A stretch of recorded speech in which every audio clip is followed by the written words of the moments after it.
मित्रों, आज हम बात करेंगे भगवान शिव के पूजन एवं रुद्रा अभिषेक के कुछ विशेष महत्वपूर्ण बिंदुओं पे, जिसको जानना हम सभी के लिए आवश्यक है। आज इन्हीं विषयों पे हम विशेष रूप से चर्चा करेंगे।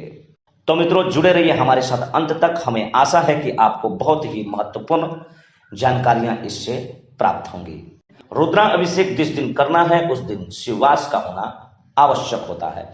कभी भी जब भी शिववास हो आप रुद्रा अभिषेक कर सकते हैं, जबकि श्रावण मास के महीने में शिववास देखने की आवश्यकता नहीं होती है। सावन महीने में आप कभी भी किसी भी दिन रुद्रा अभिषेक कर सकते हैं। श्रावण के महीने में रुद्रा अभिषेक करने से भगवान शिव की विशेष कृपा होती है और श्रावण महीने में भगवान शिव की पूजा करने वाले की, रुद्रा अभिषेक करने वाले की हर मनोकामनाएं भगवान शिव पूर्ण करते हैं। आज हम इस बात पर भी चर्चा कर लेते हैं कि किस कामना के लिए भगवान शिव का रुद्रा अभिषेक किस चीज से किया जाता है। मित्रों, इसका ध्यान रखना विशेष आवश्यक है, हम इसे भी समझ लें। इस विषय में सर्वप्रथम हम बात करते हैं कुशा के जल से। किसी भी प्रकार के रोग की शांति के लिए भगवान शिव का रुद्रा अभिषेक कुशा के जल से किया जाता है।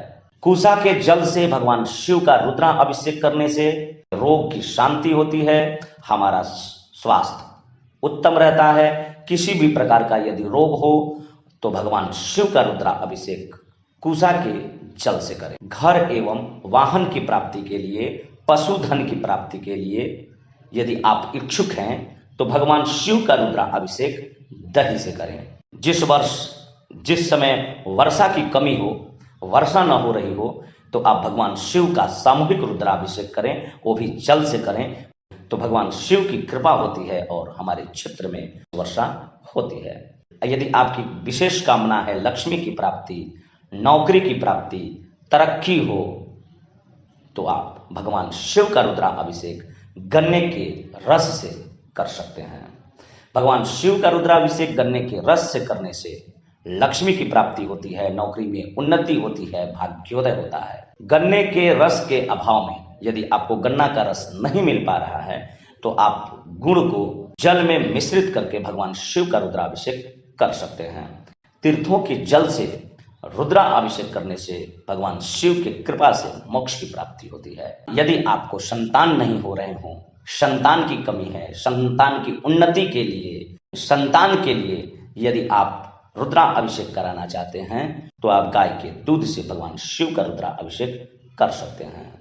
भगवान शिव का रुद्रा अभिषेक गाय के दूध से करने से संतान की प्राप्ति होती है। भगवान शिव का मधु से रुद्राभिषेक करने से धन धान्य और अचल संपत्ति की प्राप्ति होती है। सबसे बड़ी समस्या शत्रुओं से व्यक्ति को होता है, चाहे वो कार्य क्षेत्र हो या घरेलू क्षेत्र हो या किसी भी क्षेत्र में। यदि हमारे शत्रु ज्यादा बढ़ जाते हैं, ज्यादा ताकतवर हो जाते हैं, तो हमें तमाम प्रकार की परेशानियां होने लगती हैं। इस परेशानियों से निजात पाने के लिए, रक्षा के लिए आप कड़ू के तेल से भगवान शिव का रुद्रा अभिषेक कर सकते हैं। यदि आप शत्रुओं के दमन के लिए रुद्रा अभिषेक करना चाहते हैं तो आप कड़ू के तेल से भगवान शिव का रुद्रा अभिषेक करें। भगवान शिव की कृपा से आपके ये भी मनोरथ पूर्ण होंगे।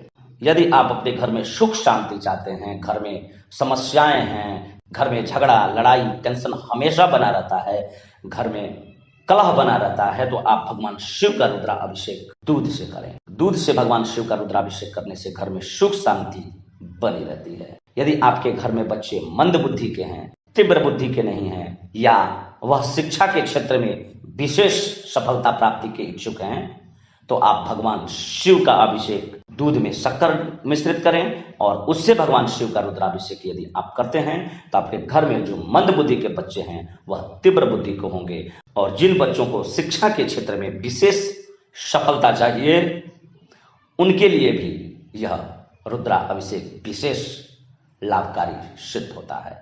सबसे बड़ी बात, संतान सुख। यदि आपको संतान सुख में कमी है, यदि आप योग्य और सुंदर संतान की इच्छा रखते हैं, लक्ष्मी प्राप्ति की इच्छा रखते हैं, तो भगवान शिव का रुद्रा अभिषेक शुद्ध गाय के घी से रुद्राभिषेक करें। इससे आपको संतान की प्राप्ति होगी और विशेष लक्ष्मी की प्राप्ति होती है। मधु से भगवान शिव का रुद्राभिषेक करने से व्यक्ति पाप मुक्त हो जाता है। मित्रों, ऊपर जो भी चीजें बताई गई हैं वह सब शास्त्रोक्त है, प्रामाणिक है।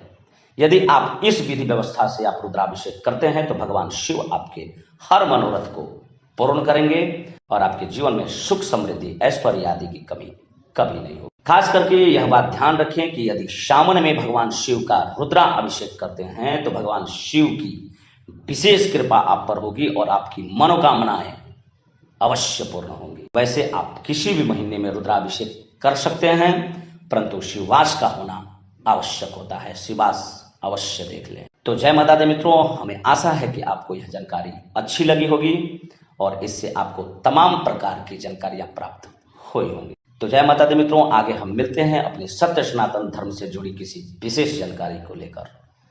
जय माता दी।